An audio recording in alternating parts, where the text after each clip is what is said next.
देखो बाहर तो संस्कार इस समय गंदे मिल रहे हैं। वर्तमान की जो स्थिति मैं देख रहा हूं भारत में, हिंदू धर्म को इतना लोग चारों तरफ से क्रिटिसाइज कर रहे हैं। कौन?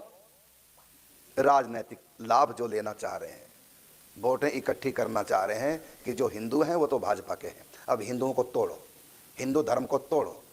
नहीं तो जब तक भाजपा रहेगी तब तक हिंदू उन्हीं को वोट देते रहेंगे। पहले हिंदुओं की शक्ति को खत्म करो, इनको डिवाइड करो, जाति के नाम से अलग अलग कर दो, धर्म संप्रदाय के नाम से अलग अलग कर दो। और जो हिंदू धर्म में आस्था रखते हैं वो उनको ईसाई बना दे, कोई और धर्म संप्रदाय में ले जाए, कैसे? तो हिंदू धर्म को ऐसी ऐसी चीज़ें बोलो, ऐसी ऐसी बातें बोलो जिससे कि उनकी श्रद्धा हिंदू धर्म के प्रति और संतों के प्रति खत्म हो, और खत्म हो तो हम अपनी तरफ इनको करें। ये बहुत बड़ा देश के साथ, धर्म के साथ बहुत बड़ा षड्यंत्र चल रहा है। शूद्र हिंदू तो है, लेकिन उनको कहा जा रहा है सब तुम हिंदू नहीं हो, तुम्हारे साथ बहुत बुरा किया गया है। राम जी ने निषाद राज को गले से लगाया, ये कोई नहीं बताता। शूद्र है निषाद राज और उनको गले से लगाया, और केवल राम जी ने नहीं, वशिष्ठ जी ने भी गले से लगाया। कहाँ छुआछूत थी? हमारे शास्त्रों में कहीं भी नहीं लिखा छुआछूत। और इन 70 सालों में स्कूलों में पढ़ा कर, और आजकल मीडिया का जमाना है, मीडिया में दे देकर क्लिपें और सीरियल ऐसे ऊट पटांग बना के इतना दिखा दिया है कि शूद्रों के मन में स्वर्णों के प्रति घृणा हो जाए, शूद्रों के मन में, और ऐसा कर दिया है। क्यों? क्योंकि कुछ नेता शूद्रों की वोटों से अपनी राजनीतिक चमकाना चाहते हैं कि शूद्रों की संख्या बहुत ज्यादा। अब ये भाजपा से कैसे हटे? इनको पहले धर्म से हटाओ, क्योंकि हिंदू धर्म भाजपा की तरफ जाता है, तो इनको हिंदुओं को पहले अलग करो, हिंदू धर्म से इनका मोह भंग करो, और फिर क्या करें? फिर अपनी तरफ हम नई पार्टी बना दें। देखना धीरे धीरे नई नई पार्टियां बनेगी, हिंदू धर्म की कैसे वोट हमको मिले। तो इनको हिंदू धर्म के प्रति इनके मन में आस्था को खत्म करो, जाति के नाम से, धर्म के नाम से, देवी देवताओं के नाम से। और सबसे बड़ा षड्यंत्र चल रहा है छुआछूत बीमारी। ये 70 सालों में पहले नहीं थी, ये अभी आई है। पिक्चरों में दिखा दिखा के, सीरियलों में दिखा दिखा, सब मनगढ़ंत है। राम जी ने कहीं छुआछूत नहीं, रामायण देख लो, कहीं छुआछूत नहीं। राम जी ने निषाद राज को गले लगाया और एक शूद्रा माता को उनके झूठे बेर खाए हैं। ये बातें बिल्कुल नहीं बताई जा रही हैं।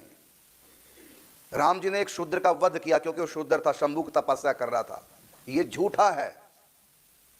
उसको इसलिए नहीं मारा कि वो शूद्र था, इसलिए मारा वो शरीर सहित तो स्वर्ग जाना चाहता था बिना मरे। और ये रूल है, और मैं तपस्या के प्रभाव से बनाया हुआ नियम तोड़ूंगा, सशरीर स्वर्ग जाऊंगा, जो कि नियम नहीं है। नियम को तोड़ना ही राक्षसों का काम है। सशरीर जाऊंगा, मैं कभी ना मरूं, वरदान प्राप्त करूं, यहां का रूल है। लेकिन रावण ने, वो तो ब्राह्मण था, ये थोड़ी शूद्र का ही वध किया, गलत काम करने वाले का। रावण का भी तो वध किया। क्या रावण ने तपस्या नहीं की? रावण यज्ञ कर रहा था, भगवान ने यज्ञ को विध्वंस करा दिया। पढ़िए रामायण। रावण का, मेघनाथ का यज्ञ भगवान ने विध्वंस क्यों करा दिया? वो तो ब्राह्मण था, तो वो भी यज्ञ कर रहा था, तपस्या कर रहा था, लेकिन चाहता क्या था? जो रावण, वो ब्राह्मण रावण जो यज्ञ करके चाहता था, वही धर्म के विरुद्ध चाहता। वो शंभुक शूद्र था इसलिए नहीं मारा, बल्कि इसलिए मारा वो सशरीर स्वर्ग जाना चाहता था और स्वर्ग को जीतना चाहता था। ये सब राक्षसों ने यही काम किए, और जानते राक्षस ब्राह्मण हुए हैं। उन सब ब्राह्मणों को मारा भगवान ने अवतार लेकर के। तो ये थोड़ी कि गलती शूद्र करेगा तो उसको छोड़ दे, चाहे शूद्र हो चाहे ब्राह्मण हो, भगवान ने किसी को नहीं छोड़ा, सबको मृत्यु दंड दिया जिसने भी रूल को तोड़ा। और ये राजा का धर्म भी है, भगवान राम राजा भी है। वो 2 अपराध कर रहा था। क्या? एक तो सशरीर स्वर्ग जाना चाहता था। लिखो, ये नहीं पढ़ाएंगे, ये नहीं बताएंगे, वहां लिखा हुआ है वो सशरीर। कहो तो अभी आपको पढ़ा देता हूं। सशरीर जाना चाहता था, और दूसरा वो स्वर्ग को जीतना चाहता था। स्वर्ग का राजा इंद्र है। देखो मैं आपको पढ़ के बता रहा हूं शंभू को क्यों मारा, और ये बातें बताई नहीं जा रही है, बताई मीडिया में ये बातें जा रही है कि शूद्र तपस्या करा था, राम ने उसका वध कर दिया। राम शूद्रों के विरोधी हैं, चिढ़ते हैं शूद्रों से, झूठ बोल रहे हैं। अब देखो मैं बताता हूं आपको। राम जी के द्वारा शंभू का वध, देवताओं द्वारा उनकी प्रशंसा, अगस्त आश्रम पर महर्षि अगस्त के द्वारा उनका सत्कार, उनके लिए आभूषण दान, ये अध्याय का नाम है। ये वाल्मीकि रामायण है, आपको मैं बता रहा हूं। इसमें लिखा हुआ है 76वां अध्याय। क्लेश रहित कर्म करने वाले भगवान राम का यह वचन सुनकर नीचे मस्तक दिए लटका हुआ वह तथा कथित तपस्वी इस प्रकार बोला। क्या? महायशस्वी श्री राम, मैं शूद्र योनि में उत्पन्न हुआ हूं और सदैह स्वर्ग लोक में जाकर देवत्व प्राप्त करना चाहता हूं, इसलिए ऐसा उग्र तप कर रहा हूं। सशरीर एक क्षत्रिय त्रिशंकु महाराजा हरिश्चंद्र के पिताजी, वो भी शरीर सहित तो स्वर्ग जाना चाहते थे, कथा सब जानते हैं ना, और पहुंच गए स्वर्ग। इंद्र ने धक्का दिया, ये रूल यहां का नहीं है, सशरीर कोई स्वर्ग नहीं रह सकता, वहां अग्नि प्रधान शरीर है, तुम्हारा मिट्टी प्रधान शरीर है, उस शरीर को छोड़ करके यहां का शरीर धारण करो, तब आप यहां रह सकते हैं। ऐसे नहीं, ऐसे कोई अमेरिका घुसपैठिया बन के चला जाए, वो निकालेंगे कि नहीं अमेरिका से, या वहां का ग्रीन कार्ड हो, हम ऐसे जहाज में बैठ जाएंगे बिना वीजा के, रिश्वत देकर के टिकट ले लिया, बैठ के बिना वीजा के बैठ सकते हैं, जा सकते हैं, अमेरिका जाने देगा? वो बाहर फेंक देगा, चलो अपने देश वापस। इसी प्रकार हर देश का अपना रूल है, हर लोक का अपना रूल है। स्वर्ग में कोई जाना चाहेगा तो भौतिक शरीर त्याग करके, ये मिट्टी प्रधान, उसको अग्नि प्रधान शरीर को धारण करके तब जा सकता है। अब ये सब शरीर जाना चाहता है त्रिशंकु, तो वहां से धक्का दिया, उल्टा लटका दिया त्रिशंकु को, जानते ना कथा, तो क्षत्रिय थे, उनको दंड दिया। तो सशरीर जो स्वर्ग जाना चाहता है वो, उसको दंड मिलेगा मिलेगा। आप कहेंगे अर्जुन भी तो गए थे, अर्जुन को इंद्र ले गए थे किसी काम से और फिर वापस कर दिया, लेकिन इंद्र को, अर्जुन को स्वर्ग में बसने नहीं दिया, फिर वापस लाए, यही धरती पे वन पर्व की कथा है। सदेह कोई स्वर्ग जा नहीं सकता, तो ये करना चाहते थे। और कहा कि श्री राम मैं झूठ नहीं बोलता। ये बात व्यक्ति कब कहता है मैं झूठ नहीं बोलता? जब गलत काम कर दिया है। अब कहते हैं मैं झूठ नहीं बोलता, सच बता रहा हूं, मुझसे गलती होगी, मैं झूठ नहीं बोलता। तो मैं झूठ नहीं बोलता ये शब्द क्यों कहा उन्होंने? क्योंकि उनको पता कि मैं गलत हूं और अपनी महिमा बता रहे, देखो मैं गलत हूं, तभी मैं अपनी गलती को छुपा नहीं रहा। तो कहा कि मैं झूठ नहीं बोलता, देवलोक पर विजय पाने की इच्छा से मैं तपस्या में लगा हूं। देवलोक पर विजय प्राप्त करने के लिए रावण ने भी काम किया, हिरण्याकश्यप ने भी काम किया, हिरण्याक्ष ने भी, सब ने, जितने भी राक्षस सब देवताओं को जीतना चाहते थे, तो भगवान ने सबको मरवाया कि नहीं मरवाया? तो यहां शंभु को इसलिए नहीं राम जी ने मारा कि वो शूद्र था, बल्कि इसलिए मारा कि वो तपस्या करके स्वर्ग को, देवताओं को जीतना चाहता है, स्वर्ग पर राजा बनना चाहता है, और सशरीर जाना चाहता है, माने प्रकृति के भगवान के बनाए नियमों को तोड़कर राक्षसों की तरह। तो वो शूद्र था इसलिए नहीं मारा, बल्कि वो राक्षसों जैसा काम कर रहा था, उसका लक्ष्य गलत था। और ऐसी केवल इसको नहीं, रावण को भी मृत्यु दंड दिया। रावण के यज्ञ को भगवान ने विध्वंस किया, जानते हैं रावण मेघनाथ यज्ञ कर रहे थे, उस यज्ञ को विध्वंस किया। और इधर भगवान ने स्वयं अपने ससुर, भगवान शंकर ने अपने ससुर दक्ष के यज्ञ को विध्वंस कर दिया और उनको मृत्यु दंड दिया कि नहीं, गला काटा कि नहीं? अपने ससुर तक का भगवान ने गला काट दिया, इसलिए क्योंकि वो काम गलत कर रहे थे। काम तो अच्छा था यज्ञ करना, लेकिन उनका लक्ष्य गलत था। रावण मेघनाथ ने यज्ञ किया, अच्छा किया, लेकिन लक्ष्य गलत था। अच्छा भी काम यदि हम गलत काम करने के लिए कर रहे हैं, कमाना अच्छा है, लेकिन तुम ये सोच के कमाओ कि मैं पैसे से गुंडे बदमाशी इकट्ठा करूंगा और फलाने का कत्ल करूंगा, तो पैसा कमाना भी उसके लिए दंडनीय अपराध है। तो शंभु को इसलिए नहीं राम जी ने मारा कि वो शुद्ध था, बल्कि इसलिए मारा कि उसने गलत काम कर रहा था। पावर लेकर के क्या काम करना? स्वर्ग में देवताओं को जीतना, देवताओं का अधिकार उनसे छीनना। यदि कोई शक्ति इसलिए प्राप्त कर रहा है कि मैं सामने वाले भी बदमाशी करके हरण कर रहा हूं उसकी सारी चीजों को, तो दंडनीय अपराध है। तो ये बातें मीडिया में नहीं बताई जा रही हैं। यदि आप कहें कि आप तो हिंदी में बोल रहे हैं, संस्कृत का श्लोक बताओ, ऐसा कहां लिखा? तो मैं संस्कृत का श्लोक आपको बता रहा हूं। तो यहां कहा गया है, शूद्रियो याम प्रजातोस्मि तपः उग्रम समास्थितः देवत्वं प्रार्थये रामः सशरीरो महायश। हे महायशस्वी राम, मैं सशरीर स्वर्ग जाना चाहता हूं, सशरीरो, शरीर सहित। और किस लिए? देवलोक जिगीषयः न मिथ्याहम वदे रामा। हे राम, मैं मिथ्या नहीं बोल रहा हूं, अर्थात अपनी गलती को मैं छिपा नहीं रहा हूं झूठ के पर्दे में। वही व्यक्ति, जब मैं कहता हूं ना कि नियम करते हो, नियम टूटा तो नहीं, फिर सामने से शुरुआत पता कहां से होती है? मैं झूठ नहीं बोलती, नहीं मेरा टूट गया, समझ गए ना? तो झूठ नहीं बोलती या मैं झूठ नहीं बोलता, जब व्यक्ति ये बात कहता है अपनी बात रखे, इसका मतलब उसको पता है कि मैं छुपाने जैसी बात कर रहा हूं, लेकिन मैं छिपाऊंगा नहीं, मैं झूठ नहीं बोलता, अर्थात गलती मैंने की है, मैं झूठ नहीं बोलता, मेरे से गलती हो गई। तो यहां भी कहा गया है न मिथ्याहम वदे राम। हे राम, मैं मिथ्या नहीं बोल रहा, झूठ नहीं बोल रहा। क्या? देवलोक जिगीषयः, देवताओं के लोक को, स्वर्ग को जीतने के लिए मैं ऐसा कर रहा हूं। और जबकि स्वर्ग में यदि कोई जीतना चाहे तो उसके लिए क्या है? तो सो अश्वमेध यज्ञ करे। फिर प्रलय के बाद नया जब स्वर्ग रचा जाएगा, तब उसको इंद्र की गद्दी मिल जाएगी, तब वो देवलोक पर राज कर सकता है। नियम है। यही काम किया था राजा बलि ने। राजा बलि तो ब्राह्मण थे, राजा बलि ने काम किया स्वर्ग को जीतने का। तो भगवान ने क्या किया? 52 अवतार धारण करके उसका सब कुछ छीन लिया और छीन करके देवताओं को वापस कर दिया जिसने जीता था। एक मनवंतर तक इंद्र जो बैठा है, पुरंदर नाम का राजा इंद्र इस समय है, वो इंद्र एक मनवंतर तक राज्य करेगा। और उसके बीच में कोई चाहेगा कि मैं इतना बड़ा कर्म करूं कि मैं इंद्र बन, उसके लिए कि तू कर 100 अश्वमेघ इंद्र बनेगा, लेकिन अब की बार नहीं बनेगा। प्रलय के बाद जब दोबारा से सृष्टि रची जाएगी, अगला मनवंतर आएगा, उसमें तुमको इंद्र अधिपति बना देंगे स्वर्ग का। लेकिन तू इसी जन्म में अभी चाहता हो, सच ही जाना चाहता है, रूल को तोड़ रहा है परमात्मा के बनाए, तो तुम मृत्यु दंड के अधिकारी है। अब आपको मैंने पढ़ के बता दिया है, और लेकिन मीडिया में क्या बताया जा रहा है कि शूद्र था इसलिए राम ने शंभु को मार दिया। राम शूद्रों के विरोधी हैं, हम इनको भगवान नहीं मानते, शैतान है, गलत काम किया। और ये बात जो शूद्र को गले लगाया, मित्र बनाया, टच किया निषाद राज को, और भिलनी तो शूद्रा थी, उनके बेर खाए स्वयं जाकर के, कहां भगवान ने शूद्रों से घृणा की?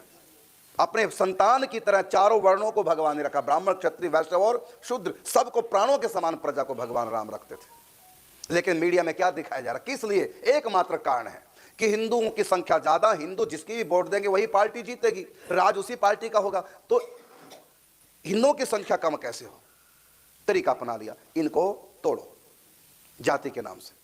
और इन 17 सालों में हो गया काम।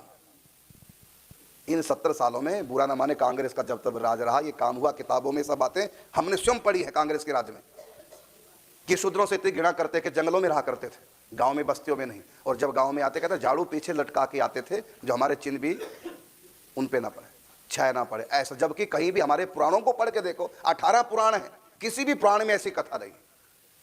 चलिए तो पुरानी बात, विदुर जी तो शूद्र थे, प्रधानमंत्री गद्दी बैठे थे। विदुर जी शूद्र थे और प्रधानमंत्री की गद्दी पे दासी पुत्र, कितना बड़ा मान दिया है।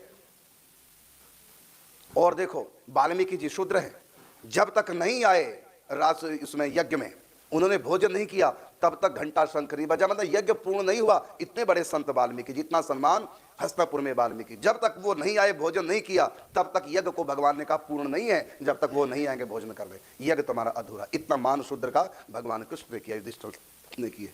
और वर्तमान में भी, ये तो वही पुरानी बात है, वर्तमान में रामानंद जी के शिष्य, उसमें ब्राह्मण भी थे, क्षत्रिय भी थे, वैश्य शूद्र भी थे। रविदास जी किसके शिष्य हैं? रामानंद जी के शिष्य। कबीरदास जी किसके शिष्य? रामानंद जी के। देखो शूद्र को अपनाया ना। और स्वयं कबीर रविदास जी के घर जा करके उनको भी, उनकी मां को भी दीक्षा दी है, उनके घर जाकर के। किन्होंने? स्वामी रामानंद जी ने, ब्राह्मण ने। तो कहां छुआछूत? और इधर देखिए क्षत्राणी मीराबाई किसको गुरु बनाती है? एक शूद्र को, रविदास जी को। तो कहां छुआछूत? जब मायके में थी, उनके दादा रावदूदा जी राजा थे, रविदास जी गए, उनकी पोती दीक्षा ले रही है, दादा ने किया विरोध? छुआछूत माने कुछ नहीं ना। और किताबों में क्या पढ़ाया जा रहा है कि मीरा की भक्ति का विरोध नहीं किया विक्रम सिंह ने, इसलिए विरोध किया उसके जेठ ने, देवर ने, जो राजगद्दी पे ससुर के बाद बैठा था मीरा के, इसलिए ये किताबों में पढ़ाया जा रहा है। इसलिए विरोध किया कि तुमने शूद्र को गुरु क्यों बनाया, ये किताबों में पढ़ाया जा रहा है बच्चों को। मैंने कितना बड़ा विष घोला जा रहा है। इसलिए मैं शूद्रों से भी प्रार्थना करता हूं, आप स्वयं पढ़िए शंभु की कथा रामायण में। इन लोगों की बात नहीं, आधी बात बता के आधी को छिपा जाते हैं। और शूद्रों के मन में ये नेता लोग, ये राजनीति के उसके भूखे गद्दियों के, ये शूद्रों को हिंदुओं से अलग कर रहे हैं, जबकि हमारा अंग है। हम 4 भाई सदा से, 4 करोड़ 4 अरब सालों से हम सब इकट्ठे हैं, सबका परस्पर इतना प्रेम, एक दूसरे के बिना किसी का काम नहीं चलता, सब एक दूसरे के अधीन हैं। और हमारे शास्त्रों में किस ढंग से समझाया, हमारे शरीर का आधार पांव होते हैं। जब हम प्रगति करते हैं, गति प्रगति तो किससे होती है? गति पांव से। और जब हम छूते हैं तो पांव छूते हैं, पूजा करते हैं पांव की, चरणामृत, चरणों का धोन पीते हैं सब। कितनी महिमा है चरणों की। इन चरणों की उपमा दी है भगवान के, चरणों की उपमा कि शूद्र मेरे चरणों से प्रकट हुए, मेरे चरणों की सब पूजा करते हैं, इन्हीं का ध्यान करते हैं। चरणों से गंगा निकली और परम पवित्र चरणी, चरणों की रज भी है, तो चरणों से निकले हैं शूद्र जाति। शूद्र व्यक्ति नहीं, जाति की बात है, वर्ण। और मुख से ब्राह्मण, अर्थात मुख से ज्ञान हम देते हैं। तो ब्राह्मणों की जिम्मेदारी लगा दी, तपस्या करो, ज्ञान अर्जन करो और सबको पढ़ाओ। क्षत्रिय भुजा, सुरक्षा के लिए भुजा की उपमा दी है। और पेट, अर्थात पेट में रोटी जाती है, दवाई जाती है, पूरे शरीर में पहुंच जाती है, पूरे शरीर का पालन पोषण वैश्य करेंगे। और सेवा कार्य, सेवा तो चारों ही कर रहे हैं। क्षत्रिय भी तो सेवा कर रहा है, वैश्य भी तो व्यापार करके समाज की सेवा। कोई व्यापार ना करे तो काम चलेगा, यदि सैनिक ना हो तो काम चलेगा। ये सारे सेवक हैं। शूद्र का मतलब नीच नहीं होता। शूद्र का मतलब छोटा भाई। छोटा भाई, देखो मीरा ने एक पद गाया, बसो मेरे नैनन में नंदलाल, उसमें एक पंक्ति है कि क्षुद्र घंटी का कटी तट शोभित, सुंदर शब्द रसाल, बसो मेरे नैनन में नंदलाल। तो मीरा ने यहां क्या कहा, क्षुद्र घंटी का कटी तट शोभित, मतलब छोटी छोटी घंटियां, कटी मतलब कमर में शोभायमान है कृष्ण के, और सुंदर शब्द रसाल, बड़ा रसीला सुंदर शब्द उसमें से घंटी में से प्रकट हो रहा है। तो यहां पर घंटियों क्या कहा, क्षुद्र घंटी का माने छोटी घंटियां के नीच घंटियां। यहां क्षुद्र का अर्थ क्या हुआ, छोटी। तो छोटे भाई को क्या कहेंगे, छोटा भाई के नीच भाई, छोटा भाई। संस्कृत में कहते हो क्षुद्र भाई। तो क्षुद्र का अर्थ षड्यंत्रकारियों ने क्या लगा दिया, नीच। नीच नहीं, तो छोटे का अर्थ नीच नहीं होता, छोटा होता है। और क्या छोटा भाई अच्छा नहीं होता, ये बड़ा ही अच्छा होगा, छोटा भाई भी तो अच्छा है। तो मैंने कितने उदाहरण दिए कि अभी द्वापर त्रेता की बात नहीं करूं, अभी कलयुग में मीरा ने शूद्र को गुरु बनाया और किसी परिवार वालों ने विरोध किया नहीं। क्यों, क्योंकि विरोध था ही नहीं, करेंगे क्यों, ये बुरा बात हुई नहीं, करेंगे क्यों। जो भी संत भक्ति अच्छा व्यक्ति है, चाहे वो किसी भी जाति में हो, अच्छा तो अच्छा है, और जो बुरा है वो चाहे ब्राह्मण जाति में भी क्यों ना, बुरा तो बुरा है। भगवान ने तो ब्राह्मणों को भी दंड दिया, रावण की हत्या की भगवान ने, वध कर दिया। उसके पूरे परिवार का जो रावण का साथ दे रहे थे था तो ब्राह्मण हिंदू था, लेकिन क्यों दंड दिया कि ब्राह्मण बनकर के कोई खोटे काम करे तो भगवान कहता है मेरे दंड से बच नहीं सकता, और अच्छा काम को शूद्र भी करे तो मैं उसको गले लगाऊंगा, प्रेम करूंगा। तो हमारे यहाँ जाति प्रथा तो है, लेकिन जाति के आधार पर किसी को ऊंच नीच माने ये प्रथा हमारे पुराणों में कहीं भी नहीं है। जो अच्छा है चाहे वो किसी भी वर्ण का है उसको मान है, और जो बुरा है चाहे वो ब्राह्मण भी क्यों ना हो उसको दंड है। तो ये बहुत बड़ा षड्यंत्र। मेरी बात यदि शूद्र भाई भी हमारे सुन रहे हैं तो आप किसी की बातों में मत आओ, बहुत बड़ा इस कलयुग में षड्यंत्र चल रहा है, धर्म से दूर आप लोगों को किया जा रहा है। और जहां पर गलती की है ब्राह्मण ने, क्षत्रिय ने, वैश्य ने, माने कोई गलती की, किसी से घृणा की है, तो ये व्यक्ति का दोष है, धर्म का दोष नहीं है। हिंदू धर्म से घृणा मत करो, ये धर्म का दोष नहीं, ये कमी व्यक्ति की स्वयं की है। अब रावण अगर बुरा है इसका मतलब थोड़ी कि ब्राह्मण नीच होते हैं। ब्राह्मण तो नीच नहीं है, ब्राह्मण तो बुरा व्यक्ति नहीं है, लेकिन एक व्यक्ति रावण है जो जाति में ब्राह्मण की जन्म लिया लेकिन काम गलत कर रहा है, तो इसमें व्यक्ति का दोष है, ब्राह्मण वर्ण का दोष नहीं है। तो यदि किसने गलती भी की है तो उस व्यक्ति का दोष हो सकता है, हमारे धर्म का, शास्त्रों का दोष नहीं है। हमारे शास्त्रों में कहीं भी छुआछूत की बीमारी है ही नहीं। 18 पुराणों में कहीं लिखा हो कि इस व्यक्ति को छूना नहीं, छूने से दोष लगेगा। हाँ, कोई अपवित्र है, हमारे यहाँ कोई शौचालय गया है और हम पूजा में जा रहे हैं, हम उसको छूते नहीं, चाहे हमारा भाई भी, चाहे हमारा बेटा भी क्यों ना हो, उसको छूना नहीं। लेकिन इसका अर्थ ये नहीं कि वो अछूत है, इसका अर्थ है कि वो स्नान किया नहीं, क्योंकि हमको पूजा में जाना इसलिए हम छुए ना। तो ये तो छुआछूत सबको माननी चाहिए। हम स्वयं अपने पाँव को छू ले तो हाथ धोना पड़ेगा, इसका अर्थ ये नहीं कि पाँव कोई अछूत है, कोई बुरा है। हम नाक साफ करेंगे तो हाथ धोएंगे कि नहीं धोएंगे। हम लैट्रिन जाते हैं, नहाते कि नहीं नहाते हाथ हों। अपने सिर के साथ हम कई बार अछूत जैसा व्यवहार करते हैं, लेकिन घृणा नहीं करते। उसका अर्थ घृणा नहीं है कि शरीर बेकार नहीं, एक साफ सुथरा को, सफाई करो, सोच गए थे तो नहा दो, हाथ धो, पवित्र करो। इससे पहले हम पूजा की चीज को नहीं छुएंगे बिना स्नान किए। तो बिना स्नान किए तुम अपने आप को भी अछूत मान लेते हैं। ऐसे कोई चमड़े का काम कर रहा है, भाई चमड़े काम कर रहा है, इसको छूना नहीं, लेकिन जब वो पवित्र स्नान किया तो फिर क्या दोष है। तो इसीलिए हमारे शास्त्रों में कहीं भी ऐसा नहीं है। और अब देखो वर्तमान की बात, पहले बताई थी सतयुग त्रेता द्वापरयुग की बात, फिर बताई कलयुग में रामानंद जी मीराबाई का उदाहरण देके, अब वर्तमान की बात बता रहे हैं। वर्तमान में भी छुआछूत हमारे यहाँ बिल्कुल धर्म में नहीं है। बांके बिहारी मंदिर में कोई भी हिंदू जाए, किसी के लिए मनाही नहीं है। वहाँ लिखा हुआ है कि शूद्र अंदर ना जाए। और क्या शूद्र बांके बिहारी मंदिर में दर्शन नहीं करते। हमारे स्नान धर्म का, वृंदावन का सबसे प्रसिद्ध मंदिर है बांके बिहारी, वहाँ ना कहीं लिखा हुआ और ना कहीं मनाही है। वहाँ ब्राह्मण भी जाते हैं, क्षत्रिय भी जाते हैं, वैश्य भी जाते हैं, शूद्र भी जाते हैं मंदिर में, सब जाते हैं, कहीं मनाही नहीं। वर्तमान में भी राधारानी के मंदिर में कोई भी जाए, गंगा जी में कोई भी स्नान करे, कोई मनाही नहीं है। अयोध्या में जाए, कनक भवन में राम जी के दर्शन करें, ब्राह्मण क्षत्रिय वैश्य शूद्र सारे जा रहे हैं, कहां पर रोका गया है। वर्तमान में भी छुआछूत नहीं है, लेकिन मन गणंत बातें बना बना के मीडिया में डाल रहे हैं, सिर्फ अपनी राजनीतिक रोटियां सेकने के लिए। हम भी नई पार्टी बनाए, शूद्रों की संख्या बहुत ज्यादा है, इनको अलग करके भाजपा से और अपनी तरफ आ जाए। ये बहुत बड़ा षड्यंत्र। मैं भाजपा का कोई वो नहीं ना, मैं भाजपा कोई सदस्य हूँ, लेकिन वर्तमान में जो देख रहा हूँ हिंदू सब अक्सर भाजपा की तरफ जा रहे हैं। वो तो वर्तमान की स्थिति देख के बता रहा हूँ। तो इसलिए कि हिंदुओं की संख्या भारत में ज्यादा और ये सब भाजपा की तरफ है। अब हम नेता कैसे बने, या तो भाजपा हमको अच्छी पदवी दे दे, नहीं देगी तो हम फिर शूद्रों को अलग करके हम उनके राजा बन जाएंगे।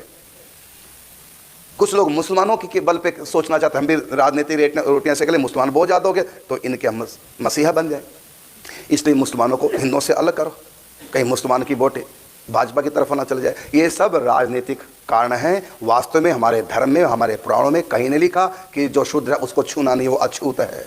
फिर भी कहीं लिखा हो तो भाई मुझको बता दो, हो सकता है मैंने ना पढ़ा हो। बाकी 18 पुराण मेरे पास रखे हुए हैं, 4 वेद मेरे पास हैं, कहीं भी ऐसा नहीं लिखा कि शूद्र को छूना नहीं है। हाँ, यदि वो अपवित्र अवस्था में हो तो नहीं छूना, वो तो चाहे ब्राह्मण भी क्यों ना हो। यदि ब्राह्मण सोच गया नहाया नहीं तो उसको भी छूना नहीं। झाड़ूदार झाड़ू लगा रहा है तो छूना नहीं है। क्यों? क्योंकि समय वो अपवित्र स्थिति में है, इसलिए छूते नहीं। लेकिन घृणा नहीं है। अरे बाप अपने बच्चे को नहीं छूता अगर लैट्रिन कर दे तो, वो क्या ले जाए इसको, माँ जाएगी इसको स्नान कराएगी तब बाप गोद मिलेगा उसको, तो इसका अर्थ घृणा नहीं होता। तो हम लोग जो थोड़ा दूरी बना लेते हैं कई बार, वो इसलिए कि वो झाड़ू लगा रहा है और अपवित्र अवस्था में है तो हम छुए ना। बाकी यदि वो स्नान किया पवित्र है तो राम जी ने बताया ना उदाहरण, गले लगाया। अरे ऐसा चाहे ब्राह्मण भी क्यों ना, यदि वो नाली साफ कर रहा है तो उसको छुए ना, क्योंकि अभी बिना स्नान किए है। तो ऐसी जहां दूरी कई जगह बनाई गई है वो परिस्थिति के कारण से बनाई गई, व्यक्ति से नहीं। हमारे यहाँ सबका मान सम्मान है और सारे भक्ति कर सकते हैं, सब पूजा कर सकते हैं। हाँ, कई बार शूद्र का सम्मान ज्यादा हो तो ब्राह्मण थोड़ा चिढ़ जाते हैं, ऐसा देखा गया। कई भक्तमाल में कई कथाएं हैं। रविदास जी का सम्मान हुआ, बड़े बड़े राजा भी उनके आगे नतमस्तक हुए। थोड़ा ब्राह्मण को यार हम ऊंची जाति के हैं और हमारा सम्मान कम हो गए, हमसे ज़्यादा इनको मान रहे, तो वो उनकी व्यक्तिगत चिढ़ थी, उनका अहंकार था। धर्म में दोष नहीं है, व्यक्ति में दोष आ जाता है। और बाद में आप पढ़िए उसमें भक्तमाल में, बाद में सारे ब्राह्मण उनके आगे झुक गए, उनका चमत्कार देख करके फिर सब झुक गए। तो हमारे यहाँ भक्तमाल में ब्राह्मण, क्षत्रिय, वैश्य, शूद्र 4 वर्णों की कथा है। सबको भगवान की भक्ति करने का अधिकार है। सब अपने घर में ठाकुर जी रख सकते हैं। रविदास जी भी अपने घर में ठाकुर जी रखते थे, सब रख सकते हैं, कोई छुआछूत नहीं है, कोई भी ऊंच नीच नहीं है। हाँ, छोटा बड़ा है, 4 भाई हैं, एक बड़ा, कोई छोटा, कोई मंझला, ऐसा होता ना। तो छोटे का अर्थ नीच नहीं होता, लेकिन हमको यही पढ़ाया जा रहा है कि शूद्र का मतलब वो हमसे घृणा करते नहीं। जबकि हमारे पुराणों में ना तो भगवान श्री कृष्ण ने, भगवान कृष्ण द्वारिकाधीश थे, द्वारिका में 4 वर्ण है, लिखा हुआ है कि किसी से घृणा भगवान ने 4 वर्णों में। राम जी ने, कृष्ण ने की। सिर्फ एक शंभू का उदाहरण है, वो घृणा का नहीं है, वो काम कर रहा था जो रावण घृणा कश्यप कर रहे थे। तो उन ब्राह्मणों को भी दंड दिया भगवान ने, इस शूद्र को भी दंड दिया। वो तो गलती का दंड दिया, वो जाति में शूद्र है इसलिए नहीं। राम जी के राज्य में केवल एक ही शूद्र नहीं था शंभू को जिसका वध किया, राम जी के राज्य में तो हजारों लाखों शूद्र हैं, सबको पुत्रवत लालन पालन पोषण किए हैं। धोबी ने सीता के ऊपर कलंक लगाया, उस धोबी को भगवान ने दंड दिया? नहीं ना दिया। दे सकते दंड, तूने मेरी पत्नी के बारे में ऐसा कलंक क्यों लगाया? दे सकते थे ना। कितना सम्मान है शूद्र का भी राम जी के राज्य, नहीं दंड दिया, बल्कि पत्नी को निकाल दिया। किस लिए? भगवान ने, पति राम ने सीता का त्याग किया कि राजा राम ने? पहले तो आप ही बताओ। बस आपके प्रश्न का उत्तर। यहां भी लोग कलंक लगाते हैं कि राम जी ने सीता को निकाल दिया, ये निरापराध थी। भले निरापराध है, लेकिन इस समय राम कौन है? राजा। और प्रजा क्या चाहती है? प्रजा कहती है कि सीता भले पवित्र क्यों ना हो, लेकिन एक कलंक तो लगा हुआ है। एक लड़की का कोई हरण करके ले जाए, एक लड़की का हरण करके ले जाए, महीना साल उसके पास रही और वहां पर वो कलेश झेलती रही, लेकिन अपने से का टच नहीं करने दिया उसने। समझा? लड़का हरण करके लड़की का ले गया, वो साल 6 महीने रही वहां, कलेश पे कलेश दिया, दुख दिया, मेरी पत्नी बद मुझसे शादी करो। कहते मैं मर जाऊंगी लेकिन तुमसे प्रेम नहीं करूंगी, शादी नहीं करूंगी। और अंत में उसको घर वाले छुड़ा के ले आए लड़की को। उस लड़की वो पवित्र है, लेकिन कलंकित है कि नहीं? बोलो, कलंक लग चुका है कि नहीं? कोई शादी करना चाहेगा? नहीं ना। और राजा है, कलंक लग चुका है पत्नी पर, चाहे वो कितनी भी पवित्र। राम जी कहते हैं तुम पवित्र मैं जानता हूं, और कहीं नहीं राम जी ने कहा तुम अपवित्र हो, तुम शुद्ध हो, तब भी मैं तुमको नहीं रखूंगा, क्योंकि तुम्हारे ऊपर कलंक लगा रहा हूं। शूद्रों ने भी लगाया, ब्राह्मणों ने भी लगाया, क्षत्रियों ने, वैश्यों ने, सब ने। शुरुआत हुई थी धोबी से, लेकिन भगवान ने छद्म भेष धारण करके स्वयं राम ने सबसे सुना है, किसी ने भी नहीं कहा। और जब सीता जी का त्याग किया राम जी ने, तो कहीं ऐसी कथा सुनी रामायण में जो सारी प्रजा बोली नहीं नहीं सीता पवित्र, सीता को आप रखोगे? कहा किसी ने? इसका मतलब सबकी हाथ थी ना, बोलो। और वहां रही वाल्मीकि जी के आश्रम में, कोई रोया प्रजा का व्यक्ति? किसने राम से कहा कि आप सीता को वापस लाई? किसी ने कहा है? इसका मतलब सब चाहते थे सीता अलग रहे। ये किसी ने नहीं कहा कि सीता पवित्र है, किसी ने नहीं कहा, बस कलंक लगा हुआ है। और हमारी रानी के ऊपर कलंक लगा तो राजा का अपमान है, और राजा का अपमान हम सहन नहीं कर पाएंगे। राजा प्रत्याग कर दे। और भगवान ने कहा सीता से, मैं पति बाद में हूं, राजा पहले। राजा राम तुम्हारा त्याग करता है, कलंक का त्याग करता है। वो कलंक को धोना है, तुमको धोना है। तो सीता माता ने कलंक को धो दिया कि मैं पवित्र हूं। कैसे कलंक को धोया? यदि मैं पवित्र हूं, ये बात यदि सत्य है तो धरती फट जाए। फट गई, सिद्ध हो गया ना कि पवित्र है। तो सीता जी ने कलंक को सिद्ध कर दिया, कलंक झूठा है। तो सीता जी को राम जी ने त्याग, पति राम ने नहीं त्यागा, राजा राम ने। और ये सिद्ध किया कि जाके राज प्रिय प्रजा दुखारी, सो नृप अवश्य नरक अधिकारी। जिसके राज्य में प्रजा दुख पा रही हो तो राजा नरकगामी होता। तो मेरी प्रजा सीता को बाम भाग में बैठे देख करके क्लेश हो रहा, सबको अपमान महसूस कर रहे हैं। कोई बात नहीं, मैं सीता का त्याग करता हूं। और कहीं भी राम जी ने सीता के ऊपर कलंक, राम जी ने नहीं लगा कि तुम गलत हो इसलिए तुम्हारा त्याग कर रहा हूं, ये कहीं नहीं कहा। और कहीं कहते राम जी ने सीता के बुरे बुरे वचन कहे, लेकिन गलत कह रहे हैं।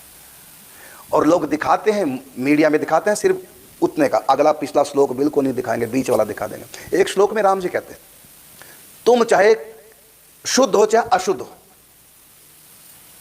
मैं तुम्हारा त्याग करता हूं। और वहां उदाहरण राम जी ने क्या दिया कि कुत्ता यदि हविष्य को झूठा कर दे, वो त्याज्य हो जाता है। तो जैसे वो त्याज्य है, ऐसी मेरे लिए तू त्याज्य है। ये शब्द राम जी ने सीता को कहे, लेकिन पति राम ने नहीं, राजा राम ने कहे। और ये भी नहीं कहा कि तुम अशुद्ध हो, कहा चाहे तुम शुद्ध हो चाहे अशुद्ध, इससे कोई मतलब नहीं। इसका मतलब शुद्धि अशुद्धि के कारण से नहीं त्यागा है, क्योंकि वहां पर लिखा चाहे तुम शुद्ध हो चाहे अशुद्ध हो, अर्थात चाहे तुम शुद्ध हो तभी मैं त्यागूंगा। क्यों? कलंक लगा हुआ है। तो इस प्रकार से भगवान राम ने, राजा राम ने त्याग करके अपनी प्रजा को प्रसिद्ध किया। और राजा का धर्म है अपनी प्रजा को प्रसन्न रखे, परिवार को भी ना देखे। तो राम जी ने अपने परिवार को भी नहीं देखा, देखा है प्रजा को। ये राजा राम का कर्तव्य है, क्योंकि समय राजा है। इस प्रकार हमारे यहाँ इस बात को भी आगे पीछे के श्लोक उठा के बीच का हाईलाइट करके दिखा देते हैं मीडिया पे, देखो राम जी सीता को क्या कह रहे हैं। जबकि राम जी इतना प्रेम करते हैं त्यागने के बाद भी। जब यज्ञ किया तो कहा दूसरा विवाह करो, राम जी कहते दूसरा नहीं करूंगा, मेरे जीवन में एक पत्नी व्रत धर्म का पालन, एक मेरी पत्नी दूसरी नहीं रहेगी। मेरी पत्नी सीता है, थी और रहेगी। इधर सीता जी ने भी राम जी का त्याग नहीं किया, मेरे पति राम थे, हैं और वही रहेंगे। पति व्रत धर्म निभा रही है अब भी, और सिद्ध कर दिया मैं पवित्र हूं। धरती तभी फटी है, तभी समाई है, सिद्ध कर दिया। उसके बाद भी राम के ऊपर रोष नहीं है। पता है कि मेरे पति ने मेरा त्याग नहीं किया, एक राजा ने त्याग किया, क्योंकि मेरे ऊपर प्रजा कलंक लगा रहे, इसलिए त्याग किया। तो पति के ऊपर तब भी प्रसन्न है। तो इतना परस्पर प्रेम है। तो लेकिन इन सब बातों को कैसे तोड़ मरोड़ करके मीडिया में पेश किया जा रहा है। और जो लोग, क्योंकि वो दिखा भी रहे हैं, साथ में संस्कृत के श्लोक भी दिखाते हैं, और ना पहले वाला दिखाएंगे ना बाद वाला। ये अर्थ नहीं ये बताया, बस बीच वाला श्लोक की भगवान राम ने उसको गर्दन काट दी क्योंकि शुद्र था, ये दिखा दिया। वो श्लोक में कह क्या रहा, वो ये बता रहा मैं शुद्ध नहीं हूं, तो बता दिया मीडिया में। लेकिन वो कहता कि मैं सशरीर स्वर्ग में जाना चाहता हूं और देवताओं को जीतना चाहता हूं। ये जो उसने कहा है ये मीडिया में नहीं बताया जा रहा, जबकि उसी श्लोक में है, नहीं बताया जा रहा। तो ये बहुत बड़ा षड्यंत्र हमारे धर्म के साथ चल रहा है। तो हम चारों ब्राह्मण क्षत्रिय वैश्य शूद्र एक बन के रहें, एक दूसरे के काम आए, एक दूसरों का ध्यान रखें, सब इकट्ठे होकर रहें।